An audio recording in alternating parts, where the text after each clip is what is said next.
और वक्त हो गया है हमारी स्पेशल रिपोर्ट का। पश्चिम बंगाल में बीजेपी की ऐतिहासिक जीत के बाद पार्टी विधायकों ने शुवेंदु अधिकारी को अपना नेता चुन लिया है।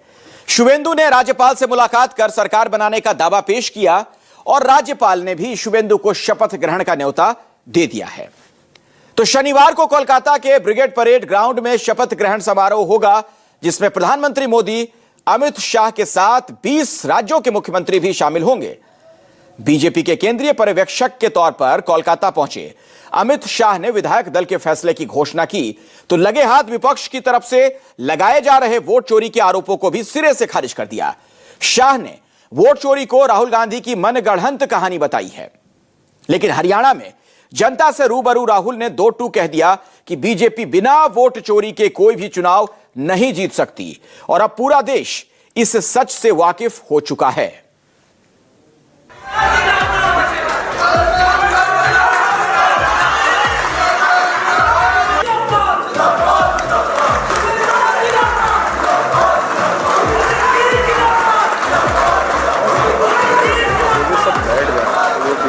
केंद्रीय पर्यवेक्षक के रूप में मैं श्री शुभेंदु अधिकारी जी को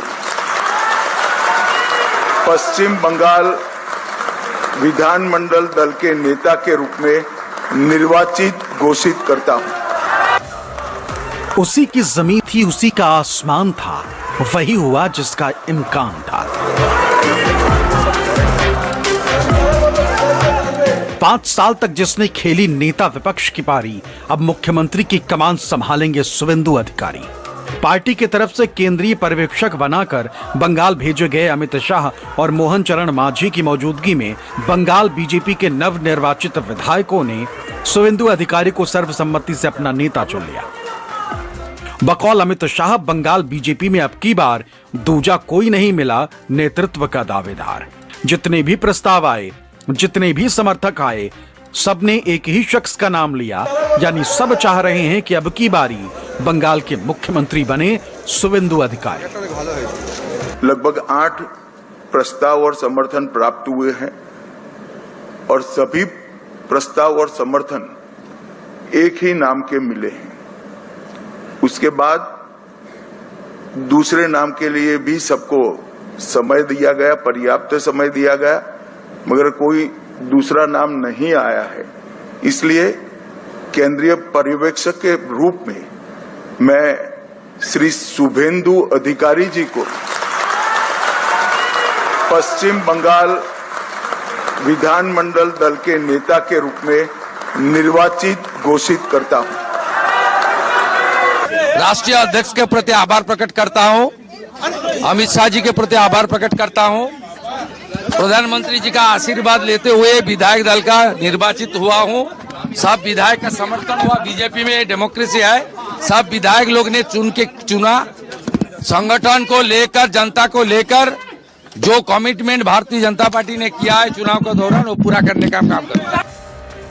बंगाल की राजनीति में अपने आक्रामक तेवरों के कारण शुवेंदु अधिकारी बीजेपी आला कमान की आंखों का तारा बने। शुवेंदु अधिकारी बहुत कम समय में ही मुख्यमंत्री पद के सबसे बड़े दावेदार के तौर पर उभर चुके थे। 2020 तक शुवेंदु अधिकारी को मुख्यमंत्री ममता बनर्जी का नंबर 2 माना जाता था, लेकिन टीएमसी में अभिषेक बनर्जी के बढ़ते प्रभाव ने शुवेंदु को धीरे धीरे हाशिए पर पहुंचा दिया और 2021 के चुनाव के ठीक पहले उन्होंने बीजेपी का दामन थाम लिया। बीजेपी में शामिल होने के महज 4 महीने के भीतर हुए विधानसभा चुनाव में शुवेंदु अधिकारी ने पार्टी को 3 से 77 सीटों तक पहुंचाया और इस बार तो उन्होंने टीएमसी का किला ही ढहा दिया। पिछली बार नंदीग्राम से ममता बनर्जी को हराने वाले शुवेंदु ने इस बार ममता बनर्जी को उनका घर समझे जाने वाले भवानीपुर में भी पराजित कर दिया। आप लोग 23 जिलों में से 20 जिलों में भाजपा नंबर 1 पार्टी बनी है। एक भी जिला ऐसा नहीं है जहां हमारा विधायक नहीं है।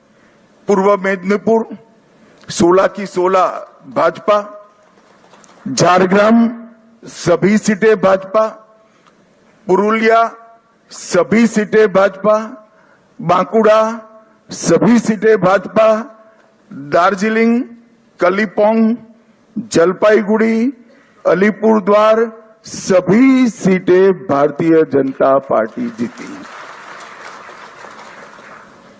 और आप लोग तो जीते हो, मेरे लिए बहुत आनंद का विषय है। मगर भवानीपुर की जनता का भी मैं बहुत बहुत धन्यवाद करना चाहता हूं। शुभेंदुदा ने गत चुनाव में दीदी को नंदीग्राम में हराया था। मैंने दीदी का एक इंटरव्यू देखा था, वो कहती थी मैं इनके गढ़ में लड़ने के लिए चली गई। दीदी इस बार तो शुभेंदुदा ने आपके घर में आकर हराया है।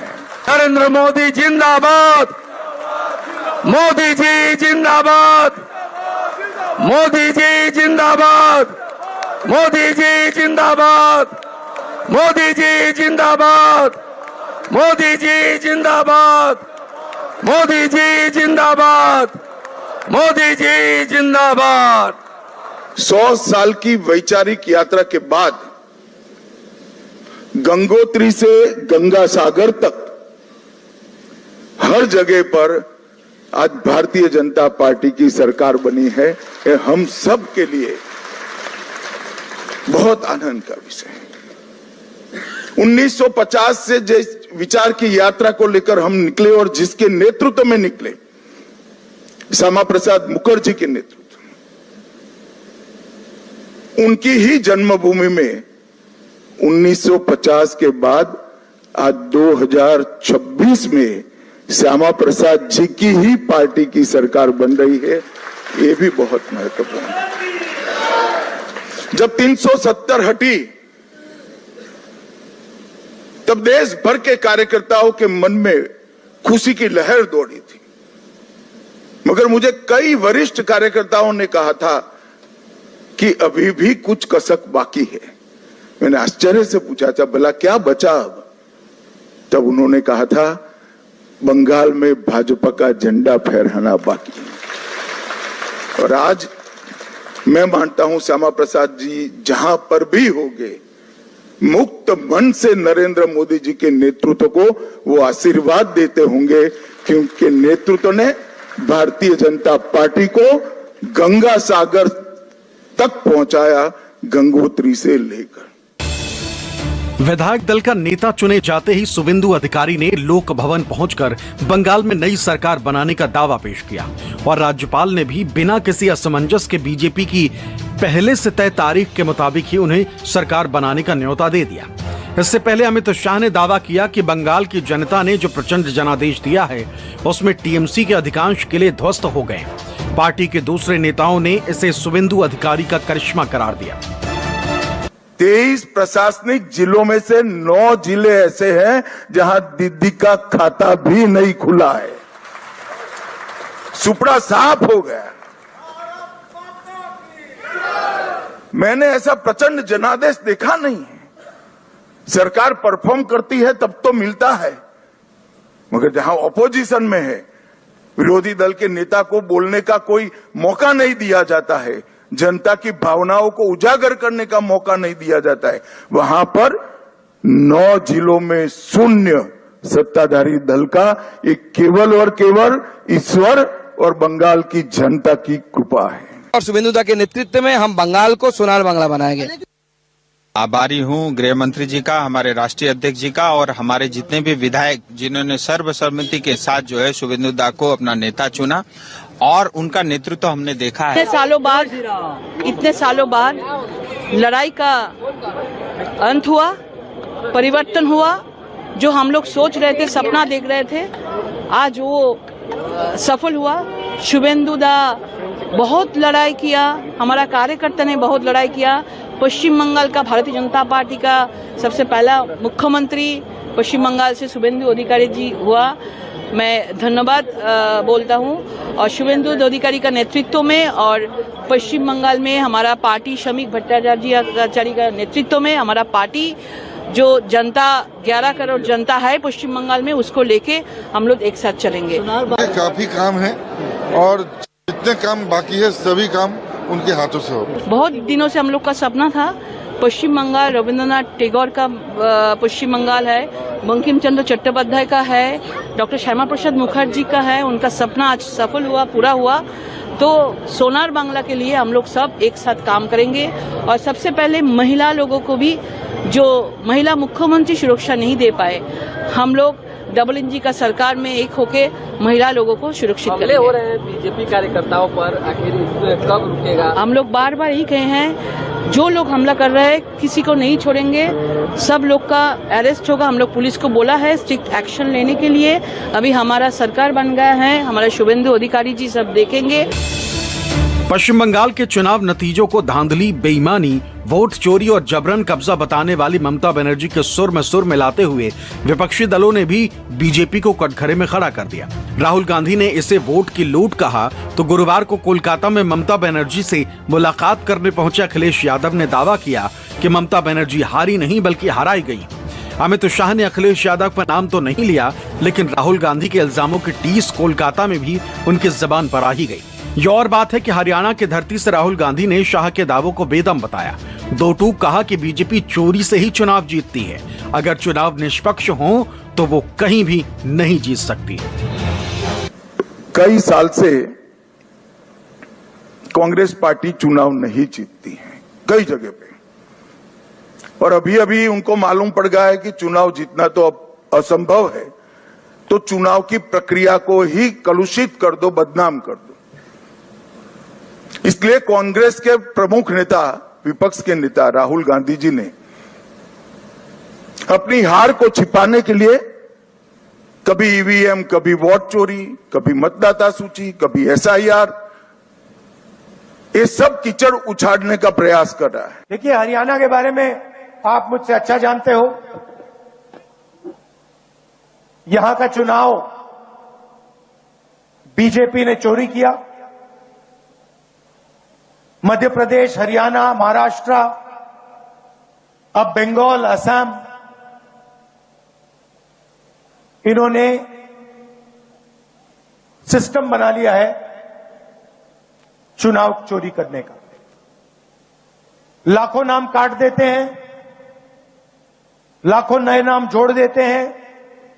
इलेक्शन कमीशन इनके कंट्रोल में है,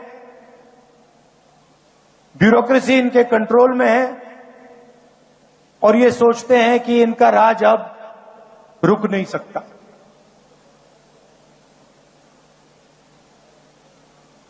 मगर टाइम आने वाला है इनका।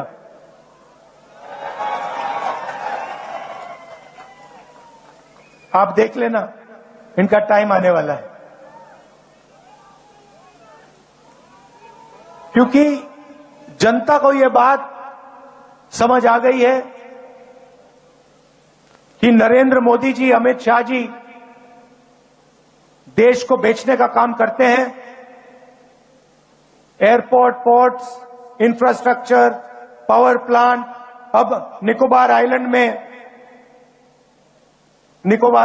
मतलब पूरा का पूरा वहां पे बेच रहे हैं अदानी जी को। तो जनता को बात समझ आ गई है, इलेक्शन चोरी होता है और फिर आपका धन आपसे छीना जाता है, अदानी अंबानी को पकड़ाया जाता है।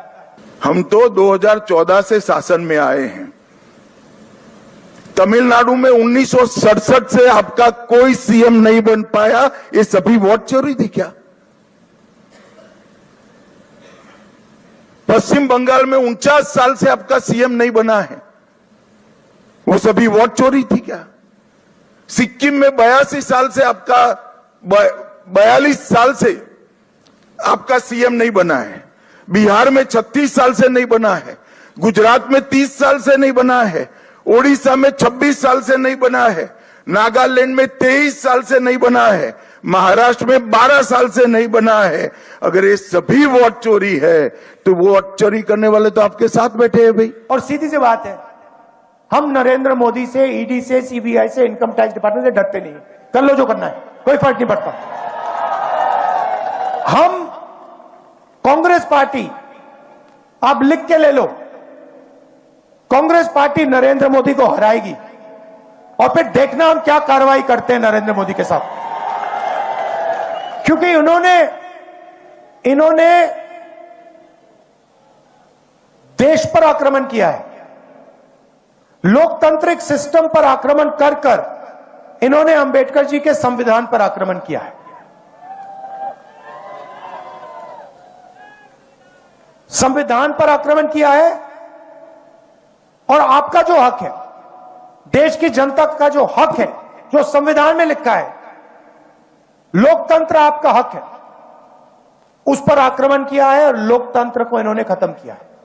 हम इस बात को नहीं भूलने वाले हैं, चाहे कुछ भी हो जाए। विचारधारा की लड़ाई है और दो ही विचारधारा इस देश में लड़ती है, राजनीतिक दो ही विचारधारा है, एक आरएसएस की नफरत की, बंटवारे की, दूसरी कांग्रेस पार्टी की मोहब्बत की, एकता की विचारधारा। आप देख लेना, बाकी सारी की सारी पार्टियां इनके सामने नहीं खड़ी हो पाएंगी, एक नहीं हो पाएगी और अंत में सिर्फ कांग्रेस पार्टी खड़ी होगी और कांग्रेस पार्टी इनको हराएगी। और हमारे जो बब्बर शेर यहां पे आए हुए हैं, आप याद रखो, आप किसी से डरते नहीं हो। आप याद रखो मैं क्या कह रहा हूं, नरेंद्र मोदी को, अमित शाह को कांग्रेस पार्टी हराएगी, बीजेपी को कांग्रेस पार्टी हराएगी। अमित शाह ने दावा किया कि कांग्रेस 2014 के पहले से ही हार का रास्ता पकड़ चुकी है, यानी बीजेपी के मजबूत होने से पहले कांग्रेस गर्त में डूबती जा रही। ऐसे में अगर कांग्रेस वोट चोरी से चुनाव हार रही है, तब तो इसकी जिम्मेदारी उन क्षेत्रीय दलों की है जिनके साथ राहुल गांधी अभी गलबहियां कर रहे हैं। लेकिन राहुल गांधी ने कहा कि इधर उधर की बात करने से जनता भ्रमित नहीं होगी। लोग जान चुके हैं कि चुनाव चोरी ही बीजेपी का एकमात्र सहारा है और ये अनंत काल तक नहीं चलेगा। कांग्रेस के बब्बर शेर बीजेपी को पटखनी देकर ही दम लेंगे।